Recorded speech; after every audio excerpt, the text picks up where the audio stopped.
Mándale. Sí, ya veo que todos. Eso me gusta. A ver la semana que entra cómo nos va.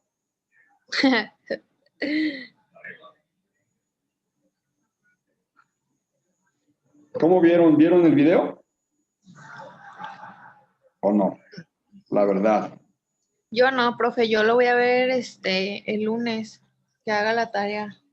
Porque íbamos a platicar de eso ahorita. Bueno, está bien. ¿Tú lo Me viste, quedé dormida. Armando? Oye, Armando, ¿tenemos un pendiente que no? Sí, profe, ¿Y luego para cuándo? pues ya en estas clases no nos ponemos de acuerdo. Porque Ya, cuéntame, era un proyecto de exportación con América Latina y el Caribe. se Un me da país. que yo esta materia ya la tengo. ¿Cuál? Esta, la que estamos viendo. ¿Está? Ey, ¿Y luego? pues Luego. es que me reincorporé yo Ajá, y ya nomás tomé con estos compañeros las que me faltaban. ajá. Y creo que yo ya terminé. Pero te hace falta la de América Latina, ¿no? Ajá, pero ese es de quinto, ¿no? Creo, de Sí, de quinto. quinto. ¿Y Ajá. esa cuándo la vas a...? Necesito que la presentes. Pues sí, profe, déjeme, pues esta semana, para el siguiente sábado. Órale, Más pues. Entonces, ¿esta sí la vas a tomar o no? Voy ya le mandé mensaje a Yolo porque no puedo acceder a mis calificaciones. Entonces, cuando Ajá. responda Yolo, ya yo le confirmo. Bueno, órale, pues. No sé si ya esté grabando. Ya, estamos grabando. Ok. Bueno, vamos a dejar de lado ahorita la historia, lo vamos a ver, retomar la semana que entra con el texto que van a leer o que están leyendo y el video. ¿Alguien de ustedes vio el video? Yo no lo pude ver, profe. Ok, nadie, entonces. Sí, profe, yo se lo vi. ¿Quién yo dijo? Yo, Juan. Eso, José Juan, muy bien. ¿Y qué, a ver, qué dice el video? Vamos a comentarlo Más rápidamente. que nada, habla de la historia de 1922, cuando 1822, cuando pues Estados Unidos ahora sí que se apoderó gran parte del territorio mexicano, que Bueno, empezaba, el ajá, apoderamiento del territorio mexicano fue en los años 40, 1844, 48, por ahí, cuando la guerra... además escuché yo que era 22. No, en 22, México se convierte en nación independiente, después de eliminar el imperio de Agustín de Iturbide, ¿sí? Posteriormente, durante esos años convulsos del México republicano, donde había dos partidos políticos, igual que en Estados Unidos, los liberales y los conservadores, o los republicanos en este caso, Estados Unidos no reconocía a México como un país y realmente tenía muchos intereses en el territorio deshabitado, que forma parte de lo que ellos, Arizona, Nuevo México, California, y que realmente como estaba deshabitado el territorio, pues era fácil de una invasión. Texas también. Texas, en ese entonces, colonos estadounidenses pidieron permiso a México para establecerse en lo que es Texas, territorios como Dallas, como San Antonio, como Austin, y entonces fueron poblándose. Esa fue la inmigración, aquella famosa del lejano oeste, que no está tan lejano ni era oeste, ¿verdad? El oeste está en California. Hubo una emigración de ciudadanos americanos que conquistaron el territorio tejano. Cuando ya estaban ahí adentro, le dijeron a Santana, quien era el presidente en turno en México, que querían hacerse una nación independiente de México. A lo que Santana contestó que no, y se generó la Primera Guerra, cuyo desencadenamiento quedó con la separación de Texas. Los tejanos, al estar siendo acosados por el gobierno mexicano, solicitaron apoyo a los Estados Unidos, quienes ni tardos ni perezosos instalaron una guerra cuyas emotivas acciones desencadenaron en, primero que nada, la batalla de Churubusco, donde un general muy famoso, después de lo que dijo, que se los voy a decir ahorita, quedó para la posteridad, el general José María Anaya, quien contuvo en el regimiento de San Diego, en México, a los americanos hasta que se le terminó el parque. Y ya, Churubusco, para que ustedes ubiquen, está a 12 kilómetros del centro histórico de México. El centro histórico albergaba en aquel entonces... Se le trabó. ¿Perdón? ¿Vale? ¿Se le trabó o fue a mí? No sé, los demás, ¿qué dicen? El centro histórico de México, pues es donde radicaban los poderes. Y la presidencia estaba en aquel entonces en lo que era el colegio militar, que estaba ubicado en el Cerro de Chapultepec. Ahí tuvo la segunda gesta heroica, bueno, cuando los americanos tomaron Churubusco, a 12 kilómetros del centro, tomaron prisionero al general Anaya y les dijo la frase célebre de que si yo tuviera parque no estarían ustedes aquí, ¿no? Cosa que, bueno, es lo que dice la historia oficial. Posteriormente vino la toma del colegio militar del castillo de Chapultepec y ahí vino la gesta heroica de los niños héroes de Chapultepec. Aquel que dice que se tiró con la bandera de arriba, Juan Escutia, enarbolando la bandera para que no se la quitara. Cosa que realmente es inverosímil porque ya los americanos habían tomado el centro y en el asta bandera de la plaza principal de México, la plaza de todos los mexicanos, la plaza de la Constitución, bueno, hoy conocida así, ya enarbolaban la bandera americana. O sea, ya habían tomado el país. Con las negociaciones como una nación derrotada y un país vencedor, pues entonces Estados Unidos se tomó la mitad más, un poquito más, del territorio nacional. Los estados desde California hasta prácticamente la Florida. ¿Sí? La Florida no entró no era mexicana, pero sí territorios muy pegados a ella, como es Texas y Arizona. Entonces, nos quitaron la mitad. Y a partir de ese momento se genera una relación de poderío entre los gringos y los mexicanos. Por un lado, en México convulso del juarismo, cuando también fuimos invadidos por los franceses, los americanos no movieron ni un dedo para ayudarnos. Fuimos invadidos por la nación más poderosa en ese momento del mundo, que era Francia, y fue derrotada en la batalla del 5 de mayo, aunque no se fueron de México.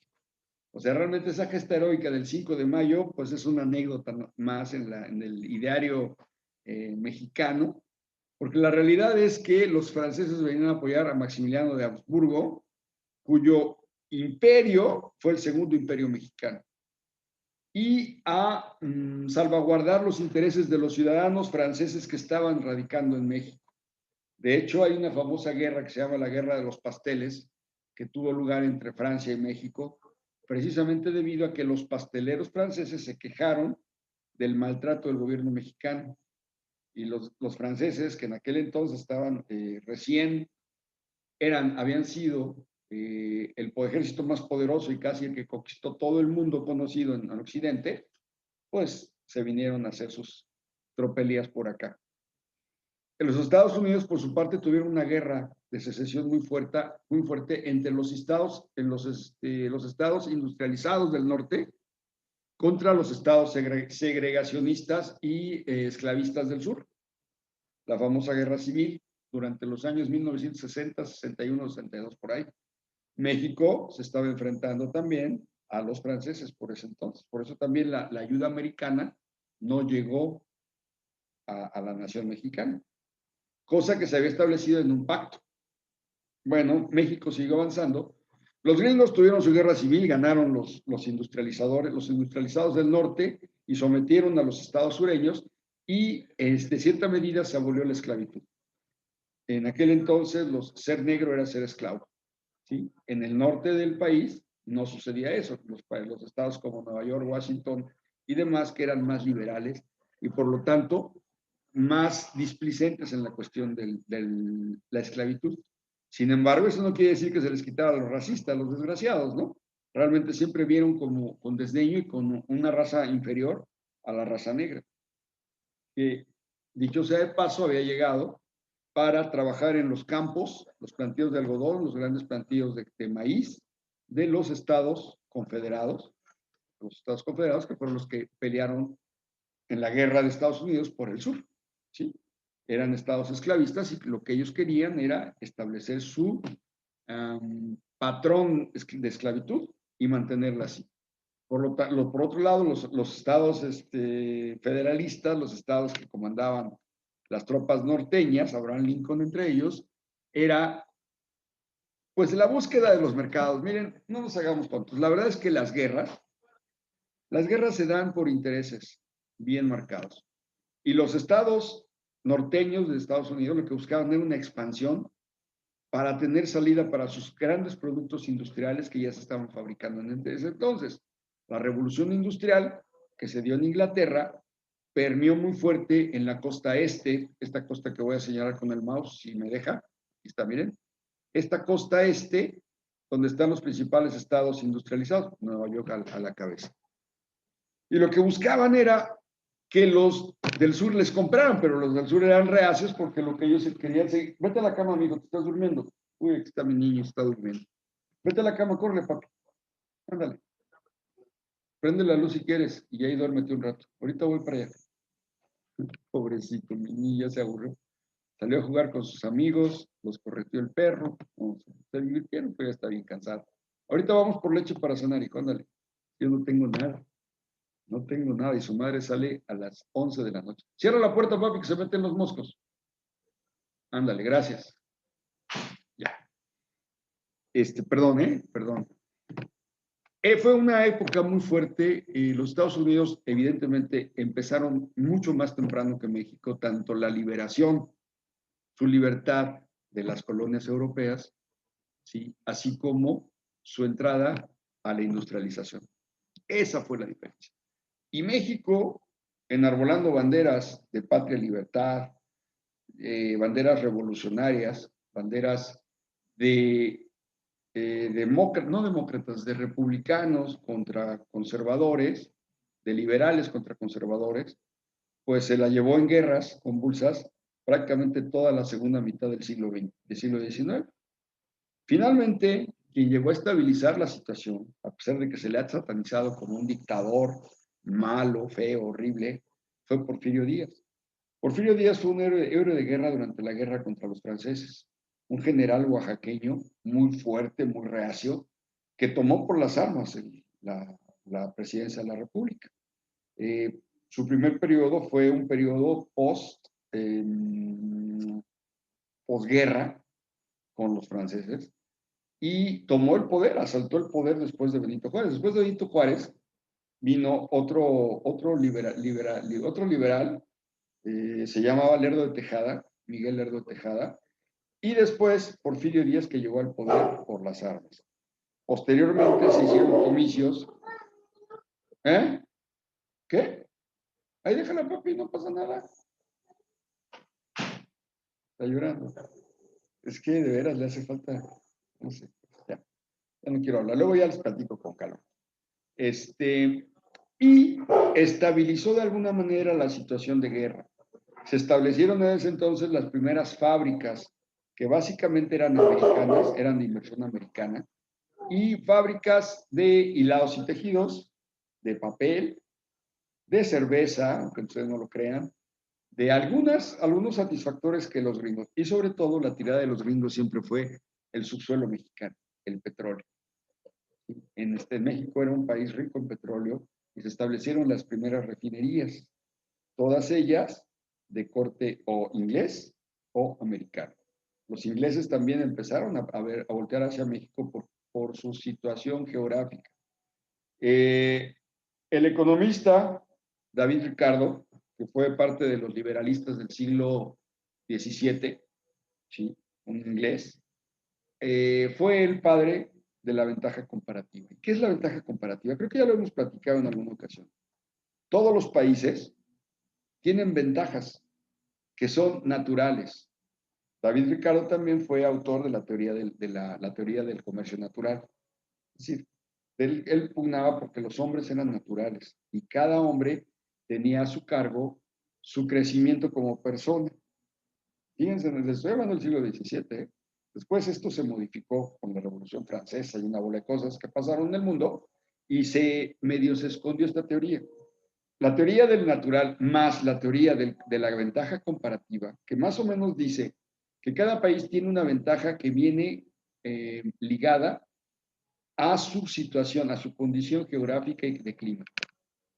Y en ese sentido, entonces, la ventaja de México es que prácticamente México está situado en el ombligo del mundo. Las rutas comerciales hacia Oriente son directas a los puertos mexicanos. Y las rutas comerciales hacia Occidente, perdón, hacia Oriente y hacia Occidente, sí, prácticamente también rumbo a Europa. ¿Ok? Entonces tiene litoral por ambos lados. Tiene comercio exterior, tiene la posibilidad, además que tiene un clima, o tiene varios climas, porque la realidad microclimas, que favorecen la producción de ciertos productos. Además, tiene mineral en exceso. Ahorita, ciertamente se acaba de descubrir un yacimiento muy grande en México de lo que están hechas las pilas, ¿cómo se llama? Litio. De litio. De litio. ¿Es el de Ensenada o cuál? Es uno, parte de Ensenada y parte de Sonora. Es un yacimiento que es el más grande del mundo. Tenemos reservas probadas de petróleo. Fuimos el primer país productor de plata, porque nuestras tierras están inundadas de plata. Tenemos cobre, tenemos un buen de minerales. Tenemos también hierro en demasía. México es uno de los países exportadores de hierro en este momento del mundo.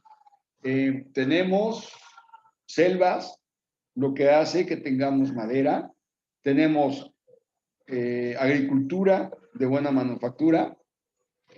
Y eso hace que este país sea muy próspero. Sin embargo, lo que tenemos también es que no nos hemos puesto de acuerdo en qué es lo que queremos como país. Siempre ha habido, desde que México es república y desde antes, desde que México es colonia, gente que ha querido abusar de su situación económica y política ante los demás. Ante esta situación, Porfirio Díaz llegó como estabilizador y motor para la creación de la industria. Y se adoptó también, fue cuando inician la construcción de vías férreas, con el objeto de llevar la materia prima que México producía hacia las grandes fábricas que ya en este momento estaban en el sur y en el norte de los Estados Unidos, todo lo ancho y a todo lo alto. Sin embargo, el desarrollo real no llegó hacia la gente. Posteriormente, a los periodos de gobierno de Porfirio Díaz, se viene la Revolución Mexicana. Y fueron 10 años, de verdad, de cosas increíblemente fuertes que pasaron. Asesinatos, guerras intestinas, miles. Se habla de que la cantidad de muertos que dejó la Revolución Mexicana en 10 años, de 1910 a 1920, fueron aproximadamente 10 millones de habitantes. Si ustedes son curiosos, el INEGI tiene una publicación que data, bueno, el INEGI es nuevo realmente, pero la información de censos la trae desde 1900, que fue cuando se inició, la verdad, el conteo de los mexicanos. Hacia 1910, iniciando en 1910, había cierta cantidad de mexicanos. No me acuerdo si eran 20 millones, 30 millones, no me acuerdo la cantidad exacta. Lo que sí me llamó mucho la atención en esa estadística es que para 1920 había 10 millones menos de mexicanos que fueron víctimas de la Revolución Mexicana. ¿Sí? Y durante esos tiempos no había realmente un desarrollo mexicano y las empresas estadounidenses se veían en problemas.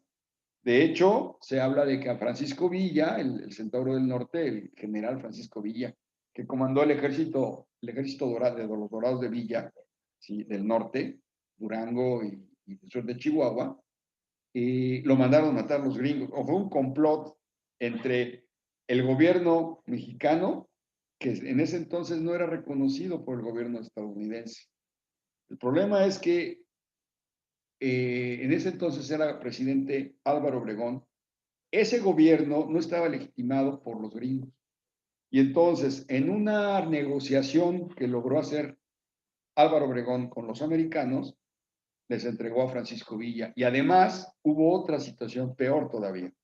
La muerte de Villa fue difícil. Villa ya se estaba armando. Villa traía ideas interesantes de crecimiento industrial. Fíjense, siendo un analfabeta el hombre, tenía ese tipo de pensamientos y ya se estaba armando en su hacienda de Canutillo para contender próximamente por las elecciones locales. Él quería ser gobernador de Durango. Él era oriundo de Durango, con vistas a ser ¿Quién, presidente de la profe? República. Francisco Villa, Ah, ya. el general Francisco Villa. Por su parte, Álvaro Obregón, que ya había tomado la presidencia, ya era presidente de los Estados Unidos mexicanos en ese entonces, el tercer presidente constitucionalista después de Venustiano Carranza, luego vino otro que no me acuerdo, y luego vino Álvaro Obregón, entregó al país a los Estados Unidos nuevamente para buscar el apoyo americano y el reconocimiento. Y es entonces que suceden dos cosas bien importantes. Por un lado, matan a Zapata, pues fue antes, matan a Villa, y México firma los ominosos, terribles, espantosos tratados de Bucarest, en donde se establece que ahí voy hijo, no llores, que toda la producción industrial mexicana, la tecnología requerida, se le iba a adquirir a los Estados Unidos. A cambio de ese reconocimiento, los inversionistas americanos podían invertir incluso en el subsuelo mexicano. Ya ven que hay un artículo en la Constitución, que es el artículo 27, que prohíbe a extranjeros extraer del subsuelo mexicano productos como los energéticos. ¿Sí? Eso fue posterior a la época de la incautación de la industria petrolera, la famosa expropiación de 1938. Bueno, pues esa es la situación que guarda México con Estados Unidos a partir de la firma de ese tratado. Hay un documento, es así como que medio de secretismo, medio esotérico, medio raro. Les voy a conseguir la liga porque yo ya lo vi. Trata de explicar esto que les platico y bueno, de alguna manera es medio ficción y medio realidad. Pero hay algo que sí es cierto y es que si ustedes notan, el desarrollo industrial mexicano siempre se dio a la sombra del desarrollo industrial americano. Y producimos lo que ellos no quieren producir. Durante la época oscura, digamos, del comercio exterior, México se cerró al comercio exterior en 1934, con la llegada del presidente Lázaro Cárdenas al poder. Durante esos periodos, México solo exportaba petróleo a los Estados Unidos e importaba los productos de necesidad que teníamos como mexicanos. Se hizo entonces un cambio en la producción del país. De ser un país eminentemente agrarista, un país de campo y agricultor, pasamos a sentar las bases de lo que iba a ser la industria mexicana. Y para ello hubo necesidad de cerrar las fronteras. Digamos que la intención, el criterio usado por el gobierno no fue malo. Sin embargo, hubo muchos problemas. Primero que nada, el control político por parte del incipiente partido en el poder. ¿Quién es? El PRI. El PRI pasó de ser el Partido Democrático Revolucionario, el PR algo, Partido de la Revolución Mexicana, el PRM, a ser el Partido de la Revolucionario Institucional. Y entonces el control de la industria a través de los sindicatos, a través de los sectores populares, sociales y agrícolas, sector campesino, obrero y social, pasó a manos de un líder corrupto, un líder que, lejos de apoyar el desarrollo de la industria mexicana, la mantuvo para que esos votantes fueran votos cautivos del PRI. Algo que es muy similar a lo que está queriendo hacer ahorita Lopitos, ¿no? A mediatizar a la gente, a darle dádivas para que esa gente sea su apuntalamiento en el futuro. Ahí está en nosotros y nos dejamos, ¿eh? Fueron 70 años de PRI, 70 años de un problema mexicano muy fuerte, de una desintegración social que empezó en esos tiempos, una clase media que era muy fuerte y que hoy no es nada, ¿sí? Y ahí estamos en esa situación. México no creció mitad porque tuvimos en nuestra historia al PRI y mitad porque los Estados Unidos siempre han buscado tener a México como su patio trasero. México para los Estados Unidos implicaba la interlocución con Latinoamérica. Y México asumió el rol, ¿eh? México era líder de Latinoamérica. Por mucho tiempo México fue el número 1 en América Latina, tanto en crecimiento económico como en estabilidad financiera, política y social. Porque mientras en América del Sur, Centroamérica y las islas, había revoluciones a cada rato, revoluciones de izquierda, de derecha y de todos lados, había muy poca estabilidad política y muy poca estabilidad social, por lo cual no había un crecimiento industrial que ya ahora se está dando en Brasil, pues México era el único país que no tuvo, después de la Revolución Mexicana, que digamos que terminó en los años 20, los principios de los años 20, y que sí hubo revueltas, pero que fueron realmente masacradas por el ejército mexicano, apoyado por el ejército americano. Realmente no hubo una guerra. Hubo guerras como, por ejemplo, la guerra de los cristeros, que si ustedes ven la historia, por a finales de los 20, principios de los 30, una guerra en donde, debido a la irracionalidad del gobierno mexicano, ya entonces era el presidente Plutarco Elías Calles, generó la intención de quitarle el culto católico a las iglesias y reducirles el poder que tenían, cosa que es algo cierto. La iglesia, la historia lo dice, no soy yo, realmente siempre se ha hecho del lado de los vencedores y realmente siempre ha acumulado riqueza por encima de quien sea. Y en ese Toda una sentido, mafia. sí, en ese sentido, Plutarco Elías Calles les vino a quitar poder. ¿Y cómo reaccionó la iglesia? Pues armando a su gente. Y una guerra aquí en Colima vivió una guerra fuerte de los cristeros. No se diga ciudades como Sayula, como Tamazula, toda esa región cercana a Guadalajara, se vino inmiscuida en una guerra espantosa, hubo muy cruenta entre la gente que apoyaba a Cristo Rey, o los cristeros, y el ejército mexicano. Ustedes no sé si conocen la laguna La María, está aquí arriba rumbo al volcán, antes de llegar a la Sí, Hierba Buena. sí la conozco. Ahí arriba hay unas cuevas que no son naturales, que fueron talladas por los cristeros para escapar del Valle de Colima cuando venía el ejército a quererlos agarrar.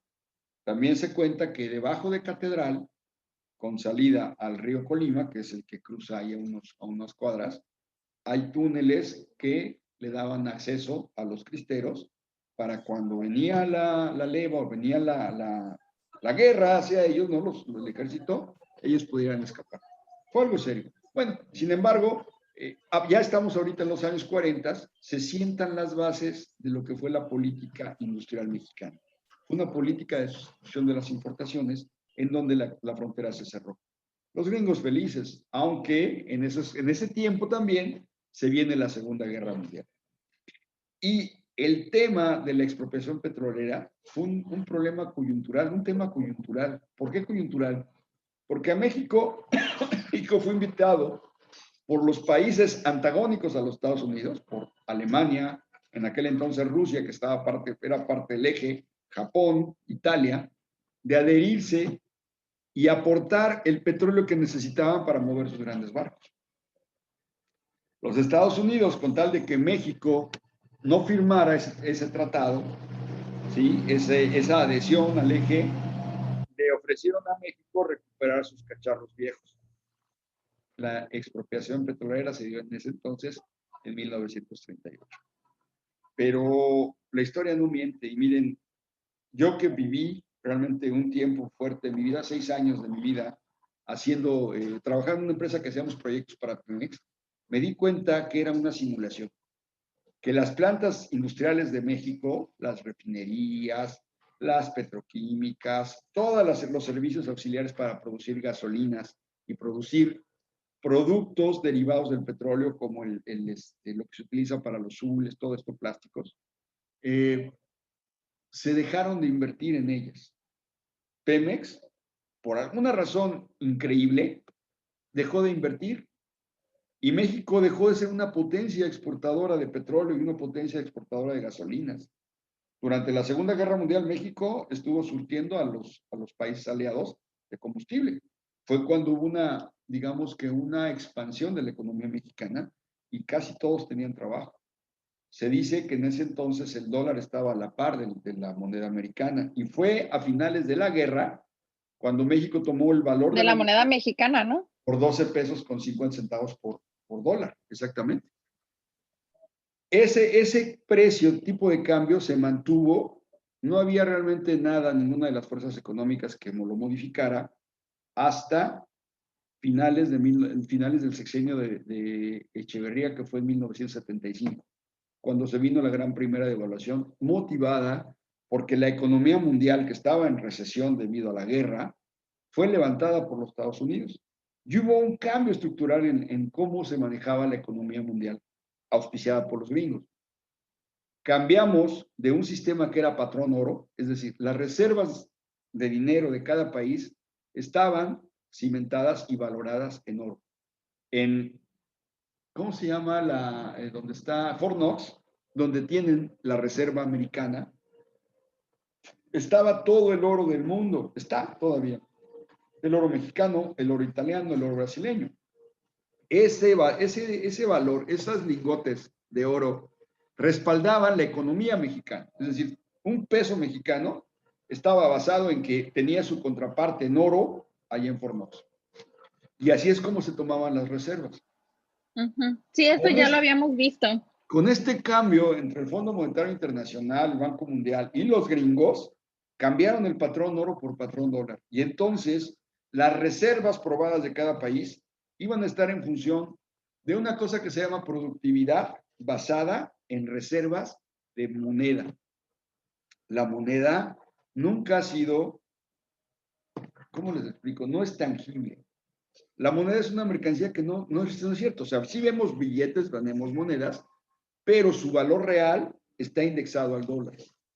Un peso mexicano en este momento, pues vale punto 20, no sé qué, de dólar.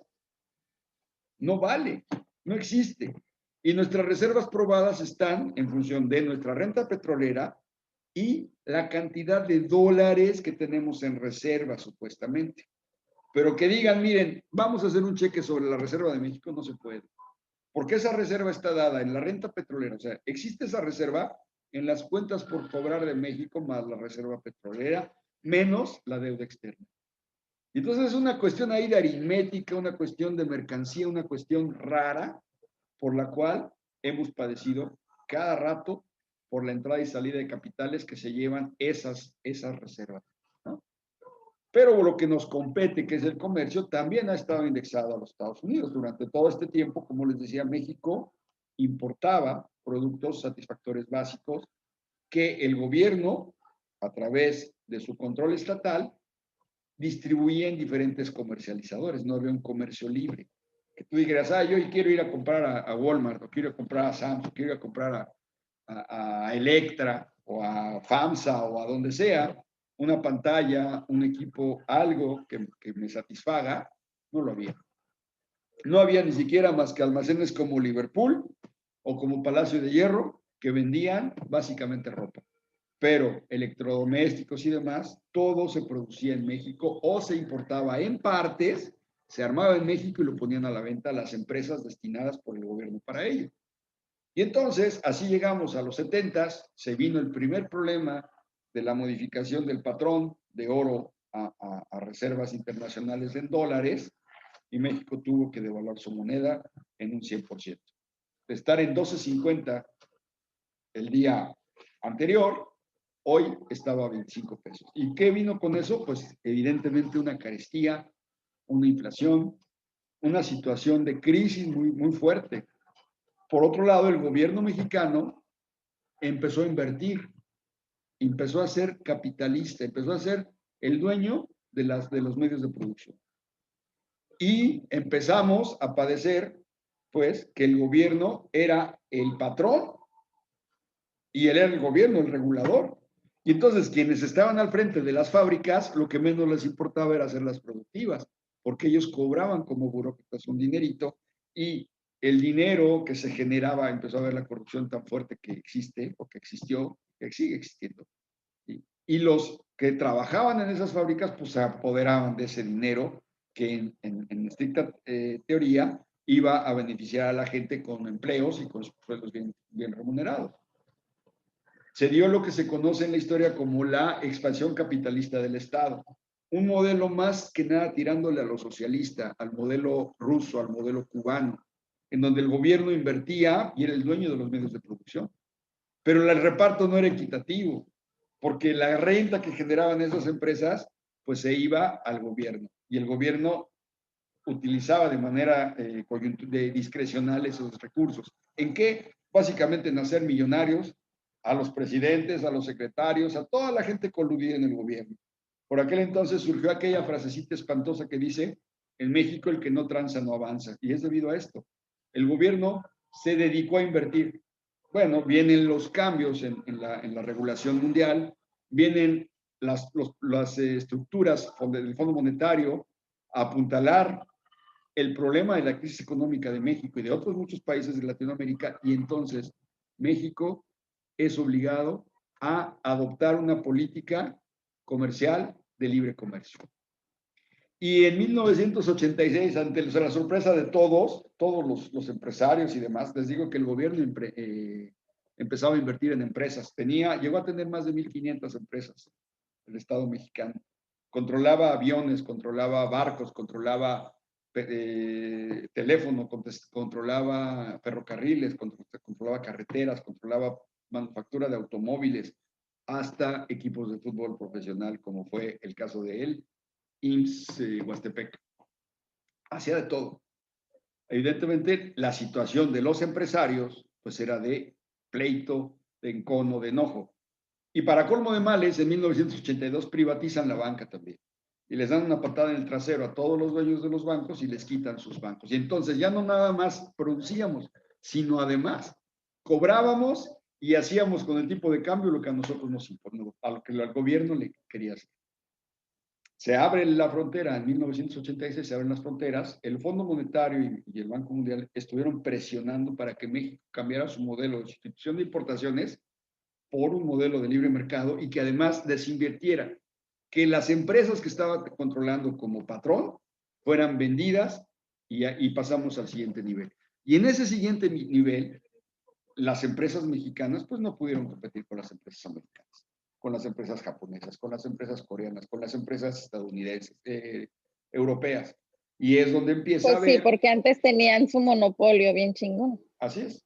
Empieza a ver esta apertura de mercados tan brutal que desencadenó en el primer tratado comercial de libre comercio que se da en una región tan vasta y tan grande, de más de 400 millones de habitantes en ese entonces, que es el Telecán.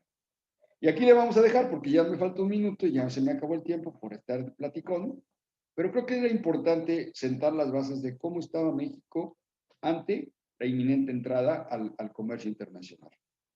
En México se adoptó el GATT en 1986 y de 1986 a 1994 las empresas tuvieron que hacer lo necesario para poder entrar al Telecán. ¿Ok?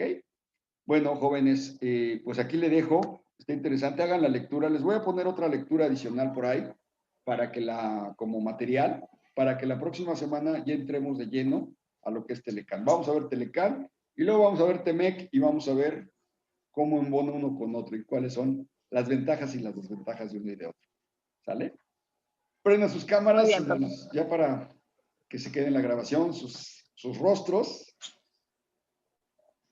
Me faltó Diana, esa Diana nos preocupa, pero un mensaje y díganle que ya no falta.